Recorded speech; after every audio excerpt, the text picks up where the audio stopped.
বাংলাদেশের রাজনৈতিক পরিস্থিতিটা যে কিছুতেই স্থিতিশীল বা শান্ত হয়ে উঠছে না তার একটা প্রমাণ বাংলাদেশে মার্কিন যুক্তরাষ্ট্র, যুক্তরাজ্য এসব পশ্চিমা দেশের রাষ্ট্রদূতদের দৌড়াদৌড়ি কিছুতেই থামছে না। মানে একটা দেশে একটা নতুন নবনির্বাচিত সরকার এসেছে এবং তারা একক সংখ্যাগরিষ্ঠতা নিয়ে ক্ষমতায় এসেছে। তারপর পরিস্থিতিটা এমন হওয়ার কথা ছিল যে ৫ বছর মেয়াদে যেহেতু একটি সরকার ক্ষমতায় আসে, সেহেতু সেই সরকারটি কেমন কার্যক্রম হাতে নেয়, কিভাবে সে সরকারের সঙ্গে সম্পর্ক আরো উন্নত করা যায়, সেসব দিকেই সকল দেশের নজর দেওয়ার কথা। কারণ ভুলে গেলে চলে না, আমরা যদিও বা বিদেশিদের মাতবরি আমাদের রাজনীতিতে খুব পছন্দ করি, মানে আমরা মনে করি তারাই আমাদের রক্ষায় বারবার এগিয়ে আসাটা খুব ভালো একটা কথা, কিন্তু পৃথিবীর অন্যান্য দেশে মানে এমনকি ভারতে এই যে মাঝারি মানের চাকরি করা রাষ্ট্রদূতেরা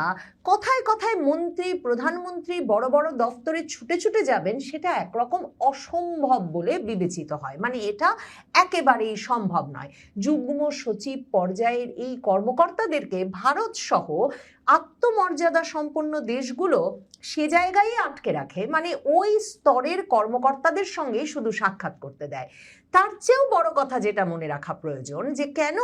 এই রাষ্ট্রদূতদের দৌড়াদৌড়িটাকে শেখ হাসিনা যেমন সন্দেহের চোখে দেখতেন এবং এদের এই দৌড়াদৌড়ি বন্ধে সক্রিয় ভূমিকা রেখেছিলেন, সেটা কেন গুরুত্বপূর্ণ। দেখেন, সরকারের সঙ্গে সরকারের সম্পর্ক হওয়ার কথা, মানে গভর্নমেন্ট টু গভর্নমেন্ট রিলেশনটাই যখন গড়ে তোলা এবং বজায় রাখা, আরো এগিয়ে নিয়ে যাওয়া রাষ্ট্রদূতদের জন্য একমাত্র দায়িত্ব, তখন বাংলাদেশে নিযুক্ত এই রাষ্ট্রদূতরা যখনই দেখবেন অন্যান্য বিরোধী দলীয় রাজনৈতিক নেতৃবৃন্দের সঙ্গে অতি ঘন ঘন দেখা সাক্ষাৎ করছেন, বুঝতে হবে তারা আসল সরকারকে, মানে নির্বাচিত সরকারকে চাপে রাখতে চাচ্ছেন, ওই সরকারকে ফেলে দেওয়ার জন্য আরেক পক্ষকে প্রস্তুত রাখছেন, কিংবা ওই পক্ষকে বলছেন আমিও পাশে আছি, তোমরা যদি ফেলে দিতে পারো আমরা আরো শক্তি যোগাবো। এমন কোনো ষড়যন্ত্র ছাড়া আসলে পৃথিবীর কোনো দেশে এরা রাজনৈতিক নেতৃবৃন্দের সঙ্গে ঘন ঘন দেখা করেন না, কারণ এটা তাদের একরকমের এখতিয়ার বহির্ভূত কাজ হিসেবে যে কোনো দেশে, যে দেশে গণতন্ত্র, রাজনৈতিকভাবে আত্মসম্মানের চর্চা আছে, সে দেশে নিশ্চিতভাবে এগুলো রাষ্ট্রদূতদের এখতিয়ার বহির্ভূত কাজ হিসেবে বিবেচিত হবে। কিন্তু বাংলাদেশে এই যে ব্রেন্ট ক্রিস্টেনসেন এসেছেন পর থেকে, জানুয়ারিতে এলেন মার্কিন রাষ্ট্রদূত, আসার পর থেকে তিনি ক্রমাগতভাবে রাজনৈতিক নেতৃবৃন্দের সঙ্গে সাক্ষাৎ করে যাচ্ছেন, আমাদের প্রধানমন্ত্রীর সঙ্গে সাক্ষাৎ করতে যখন তখন ঢুকে যাচ্ছেন। মন্ত্রী মিনিস্টারের দরজা সবসময় তার জন্য খোলা, কারণ তিনি প্রেসিডেন্ট ট্রাম্পের একেবারে সাক্ষাৎ বার্তা বহন করে বাংলাদেশে নিয়ে এসেছেন। কিন্তু তার চেয়েও ইন্টারেস্টিং হচ্ছে যে তারেক রহমান সরকারের চাইতেও এখন ঘন ঘন দেখা যাচ্ছে বৈঠক হচ্ছে মার্কিন যুক্তরাষ্ট্র এবং যুক্তরাজ্যের জামায়াতে ইসলামীর আমির ডাক্তার শফিকুর রহমানের সঙ্গে। মানে একটা সরকার সবে গঠিত হয়েছে এবং বিরোধী দলের সঙ্গে তাদের একটা ভাগাভাগির সম্পর্ক, মানে একটা ভাগাভাগির নির্বাচনের মাধ্যমে বিরোধী দলকে ৭০টা আসন দেওয়া হয়েছে এবং একটা বোঝাপড়ার সরকার গঠিত হয়েছে। সেই সরকারটা গঠিত হওয়ার পরে কি সেই অস্থিরতা, যে অস্থিরতায় পিটার হাস কিংবা এখনো যিনি ব্রিটিশ রাষ্ট্রদূত সারা কুক, এদের ২০২৩ সালের মতো অস্থিরতায় দিকে দিকে ঘুরে বেড়াচ্ছেন মার্কিন রাষ্ট্রদূত ব্রেন্ট ক্রিস্টেনসেন কিংবা এখনো ব্রিটিশ রাষ্ট্রদূত থাকা সারা কুক, সে প্রশ্নটা তোলা অত্যন্ত জরুরি। দেখেন, ব্রিটিশ রাষ্ট্রদূত সারা কুক বাংলাদেশে যেই বিদেশি রাষ্ট্রদূতেরা বা বিদেশি দূতেরা ২০২৪-এর আন্দোলনের সময় সবচেয়ে সক্রিয় ভূমিকা পালন করেছেন, মানে পিটার হাস তো আর ঠিক জুলাই আগস্টে আর ছিলেন না, তার কমাস আগে তিনি চলে গেলেন বাংলাদেশ ছেড়ে, তার মেয়াদ শেষ হয়। কিন্তু সেই ২০২২-এর শেষ পুরো ২০২৩ জুড়ে যারা শেখ হাসিনা সরকারের পতন ঘটাতে যেসব বিদেশি রাষ্ট্রদূতেরা সবচেয়ে সক্রিয় ভূমিকা পালন করেছেন, তাদের একজন ছিলেন এই সারা কুক। মানে সারা কুক পিটার হাস একটা জুটি হয়ে উঠেছিলেন। এই সারা কুক শেখ হাসিনাকে ফেলে দিয়ে এতই খুশি ছিলেন যে ইউনূস সরকারের আমলটায় তিনি ঘন ঘন জামায়াতে ইসলামীর আমিরের সঙ্গে সাক্ষাৎ করেছেন। শুধু তাই নয়, মানে তখন সেটা একটা বিস্ময় ছিল বটে, কারণ এই ব্রিটিশ সরকার বরাবর বাংলাদেশের সংসদে আরো বেশি নারী প্রতিনিধিত্ব কি করে বাড়ানো যায়, কি করে ডাইভার্সিটি আনা যায়, বৈচিত্র্য আনা যায়, এসব বিষয়ে যখন সরকারের পর সরকারকে উপদেশ দিয়ে গেছে, তখন জামায়াতে ইসলামীর সঙ্গে যখন ঘন ঘন বৈঠক করতেন এই সারা কুকেরা, প্রশ্ন ছিল যে কই জামায়াতে ইসলামী যে সংসদে কোনো নারীকে মনোনয়ন দেন না নির্বাচনে অংশগ্রহণের জন্য, সে বিষয়ে তো সারা কুকের কোনো প্রশ্ন নাই। কই সারা কুক তো ইউনূস সরকারের আমলে যে ভয়াবহ মববাজি চলছে, যে বিশৃঙ্খলা আইন শৃঙ্খলা ব্যবস্থা যে পুরো ভেঙে পড়েছে, বাংলাদেশে বিভিন্ন সংখ্যালঘু সম্প্রদায়ের মানুষ, নারী, মাজারে যাওয়া মানুষ, এরা সকলে যে অনিরাপদ বোধ করছে, বাংলাদেশে যে মানুষ পিটিয়ে পুড়িয়ে মেরে ফেলা হচ্ছে, কই যুক্তরাজ্যের রাষ্ট্রদূত সারা কুকের, মানে যিনি মানবাধিকার প্রসঙ্গে ভীষণ সোচ্চার ছিলেন হাসিনার শেষ কটা বছর, কই তিনি তো কোনো মুখ খুলছেন না। এই সারা কুক এখন আবার ঘন ঘন জামায়াতের আমিরের সঙ্গে সাক্ষাৎ করছেন। কেন? জামায়াতের আমিরের সঙ্গে এখন কোন উদ্বেগে তার এই সাক্ষাৎ? জামায়াতের আমিরের সঙ্গে, জামায়াতে ইসলামীর সঙ্গে যুক্তরাজ্যের রাষ্ট্রদূত সারা কুকের সম্পর্কটা এতটাই ঘনিষ্ঠ হয়ে উঠেছিল যে এই শেখ হাসিনার পতন ঘটানোর পেছনে সক্রিয়ভাবে অংশগ্রহণ করা এই রাষ্ট্রদূত সারা কুক 2026-এর জানুয়ারিতে, মানে ফেব্রুয়ারির নির্বাচনটার আগেও একবার হঠাৎ করে দিল্লিতে গিয়ে উপস্থিত হয়েছিলেন, এবং দিল্লির সংবাদ মাধ্যমের মাধ্যমে সে খবর তখন আমরা জানতে পেরেছিলাম যে তিনি ভারত গিয়ে উপস্থিত হয়েছিলেন, ভারত যাতে বিএনপিকে বাংলাদেশের নির্বাচনে সমর্থন না দিয়ে জামায়াতে ইসলামীকে সমর্থন দেয়, এবং তিনি সেখানে গিয়ে তখন চেয়েছিলেন দিল্লির সাউথ ব্লকের পররাষ্ট্র মন্ত্রণালয়ের কর্তা ব্যক্তিদের সঙ্গে, মানে এস জয়শঙ্কর, অজিত দোভাল থেকে শুরু করে কর্তা ব্যক্তিদের সঙ্গে সাক্ষাৎ করতে। তবে ভারত সুস্পষ্টভাবে তাকে জানিয়ে দিয়েছিল যে তার সঙ্গে যুগ্ম সচিব পর্যায়ের এই সারা কুকের সঙ্গে তাদের কোনো শীর্ষ কর্মকর্তার পক্ষে দেখা করা সম্ভব না।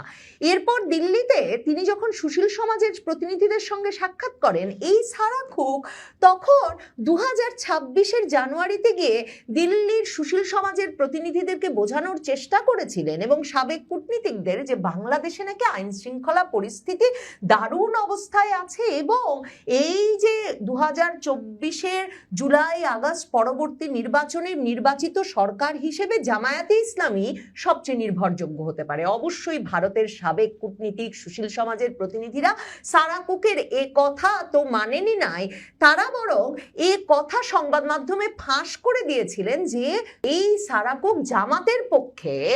এক রকমের ওকালতি করতে দিল্লি পর্যন্ত গিয়ে হাজির হয়েছিলেন। এখন সারা কুক সাক্ষাৎ করেছেন গিয়ে জামায়াতে ইসলামীর আমির ডাক্তার শফিকুর রহমানের সঙ্গে, এবং বিরোধী দলীয় নেতার জাতীয় সংসদ ভবনের কার্যালয়ে সাক্ষাৎ করার সময় তিনি ব্রিটিশ হাইকমিশনের রাজনৈতিক কাউন্সিলরকে নিয়ে গেছেন, দ্বিতীয় সচিব রাজনৈতিক কাউন্সিলর টিমোথি ডাকেটকে নিয়ে গেছেন, দ্বিতীয় সচিব রাজনৈতিক কেটি ওয়ার্ডকে নিয়ে গেছেন। মানে এটা একটা রীতিমতো পলিটিক্যাল মিটিং, এবং সেখানে গিয়ে তিনি জামায়াতে ইসলামীর ছায়া সরকার ও ছায়া বাজেট উদ্যোগের প্রশংসা করেছেন। মানে জামায়াতে ইসলামী ছায়া সরকার গঠন করবে শুনেছিলাম বটে ফেব্রুয়ারি মাসে, এরপর গঠন করেছেন কিনা সেটা এখন পর্যন্ত জানি নাই, আর গঠন করলে সেটারই বা কি মাঝে যা বা কি ফল নিয়ে এসেছে তাও জানি না। ছায়া বাজেট মানে এই বাজেট তারা প্রণয়ন করছেন এরকম একটা উদ্যোগ শুনেই কেন সারা কুক এত খুশি হয়ে গেলেন? মানে কি জামায়াতে ইসলামী যে কোনো সময় সরকার গঠন করতে প্রস্তুত সেটা জেনেই কি তাহলে ছায়া সরকার ছায়া বাজেট উদ্যোগকে প্রশংসা করে একে আরো উস্কে দিতে সারা কুকের গিয়ে জামায়াতে ইসলামীর আমিরের সঙ্গে সাক্ষাৎ করা? দেখেন ব্রেন ক্রিস্টেনসন মার্কিন রাষ্ট্রদূত, তিনি তো এসেছেন থেকে অস্থির, কারণ বিরাট বাণিজ্য চুক্তি বাস্তবায়নের দায়িত্ব নিয়ে তিনি এসেছেন। চীনের সঙ্গে বাংলাদেশের বন্ধুত্ব ছুটাতে তিনি এসেছেন। জামায়াতে ইসলামী এবং বিএনপি দুই দলকেই যে বাণিজ্যের বিষয়ে একমত করে তারপর নির্বাচনটা অনুষ্ঠানের সুযোগ দিয়েছিল যুক্তরাষ্ট্র, সেটা কিন্তু আপনাদের সকলেরই মনে থাকবে। কারণ নির্বাচনের মাসখানেক আগে 16ই জানুয়ারি তারিখে যুক্তরাজ্যের বাণিজ্য প্রতিনিধি জেমিসন গ্রিয়ার রীতিমতো ভার্চুয়াল বৈঠক করে জামায়াতে ইসলামীর আমির এবং বিএনপি প্রধান তারেক রহমানের সঙ্গে মার্কিন বাংলাদেশ বাণিজ্য চুক্তিটার বিষয়ে বিস্তারিত আলাপ করে এই আশ্বাস আদায় করে নিয়েছিলেন যে যে দলই ক্ষমতায় যাবে সে দলই মার্কিন বাংলাদেশ বাণিজ্য চুক্তি মানবে। যেটার কথা আসলে খলিলুর রহমান বলেন যে তারা একা একা চুক্তি করেন নাই, বিএনপি জামাত জানতো। কাজেই মার্কিন যুক্তরাষ্ট্র জানে তাদের স্বার্থ যদি সম্পূর্ণত তারেক রহমান সরকার উদ্ধার করতে না পারেন, তাদের অপশন আছে, এবং সেই অপশন যে তারা সবসময় খোলা রাখছেন। মানে তিস্তা ব্যারেজ প্রকল্প নাকি চীনকে দিয়ে দেবে বিএনপি, এমন কথা শোনা মাত্র তারা যে শুধু পানি সম্পদ মন্ত্রীকে ধমকাতে গেছেন কিংবা সরকারের আরো কর্তা ব্যক্তিদের কাছে ধমকাতে পৌঁছে গেছেন তাই নয়, এখন রাষ্ট্রদূত ব্রেন ক্রিস্টেনসেন জামায়াতের আমিরের কাছে পৌঁছেছেন এবং জামায়াতে ইসলামীর আমিরের কাছে গিয়ে মার্কিন রাষ্ট্রদূত আলাপ করেছেন যে নির্বাচন পরবর্তী দেশের সামগ্রিক রাজনৈতিক অর্থনৈতিক পরিস্থিতি, জাতীয় বাজেট, দ্বিপক্ষীয় বাণিজ্য বিনিয়োগের সম্ভাবনা এবং বাংলাদেশ যুক্তরাষ্ট্র সম্পর্কের বিভিন্ন দিক নিয়ে। মানে এই টপিকগুলো শুনলেই আপনার মনে প্রশ্ন জাগবে যে কেন এসব নিয়ে আলাপ করতে বিরোধী দলীয় নেতার সঙ্গে আলাপ করতে যেতে হবে যখন দেশে একটা ঐক্যবদ্ধ সংসদ এবং স্থিতিশীল সরকার আছে। তার মানে এই বিদেশি শক্তিগুলো কিছুতেই মনে করছে না এই সরকার 5 বছর মেয়াদ পার করতে পারবে, কিংবা এই বিদেশি শক্তিগুলো মনে করছে তারা 5 বছর মেয়াদের আগেই হয়তোবা এই সরকারকে তাদের ফেলে দেওয়ার প্রয়োজন হতে পারে। এবং এখন এত ঘন ঘন প্রকাশ্য দৌড়াদৌড়ি দেখে বরং মনে হচ্ছে এরা আসলে মনে করছেন কিনা খুব শিগগিরই বিএনপি সরকার, তারেক রহমান সরকার, যে সরকারটাকে তারা পরে মেনে নিয়ে বসিয়েছেন, সে সরকারটাকে তাদের ফেলে দেওয়ার প্রয়োজন হতে পারে। আর তারেক রহমান সম্ভবত ভাবছেন যে যেহেতু এদের এক রকমের সমন্বিত সিদ্ধান্তে ভারত সহ পরাশক্তিগুলোর এক রকমের সম্মিলিত সিদ্ধান্তে তিনি ডিসেম্বরে দেশে ফিরতে পেরেছেন এবং ফেব্রুয়ারিতে প্রধানমন্ত্রী হয়ে বসেছেন, কাজে এরা যা সিদ্ধান্ত নেবে শেষ পর্যন্ত তাই যেহেতু মেনে নিতে হবে, কাজে এই রাষ্ট্রদূতেরা কখন কোথায় দৌড়ে যাচ্ছেন সে বিষয়ে কোনো বিধিনিষেধ বা বাধা নিষেধ আরোপ করে লাভ নাই, কারণ তার আসলে এদের সম্মতি ছাড়া টিকে থাকার কোনো শক্তি নাই। সম্ভবত সেটা ভাবছেন বলেই তারেক রহমান সরকার শুধু যে রাষ্ট্রদূতদের এসব দৌড়াদৌড়িকে প্রশ্রয় দিচ্ছেন তাই নয়, এই সম্প্রতি এ খবর বিভিন্ন মহল থেকে বেরিয়ে এসেছে যে ব্রেন ক্রিস্টেনসেন এ সরকারের কাছে তাদের কি প্রত্যাশা সেটা পরিষ্কার করতে অর্থমন্ত্রী আমির খসরু মাহমুদ চৌধুরীর বাড়িতে গিয়ে এই বাজেটের আগে উপস্থিত হয়েছিলেন এবং এরপর নাকি মার্কিন রাষ্ট্রদূত রীতিমতো আমাদের প্রধানমন্ত্রীকে তলব করেছিলেন, আর আমাদের প্রধানমন্ত্রী তারেক রহমান দৌড়ে তখন অর্থমন্ত্রীর বাড়িতে গিয়ে মার্কিন রাষ্ট্রদূতের সঙ্গে সাক্ষাৎ করে মার্কিন যুক্তরাষ্ট্রের সুস্পষ্ট নির্দেশনা নিয়ে এসেছেন। কাজেই যুক্তরাজ্য যেখানেই যাচ্ছে সুস্পষ্ট নির্দেশনা নিয়ে যে যাচ্ছে এবং তারা জানে এ নির্দেশনা পালনে বিএনপি যেমন রাজি হয়ে ক্ষমতায় বসেছে, সকল নির্দেশনা মেনে তাদের পছন্দ মতো সরকার পরিচালনার জন্য বাংলাদেশে অন্য শক্তিও তৈরি আছে, যে শক্তি ক্ষমতায় এলে হয়তো তাদের দীর্ঘমেয়াদী অস্থিতিশীলতা তৈরির মাধ্যমে আরও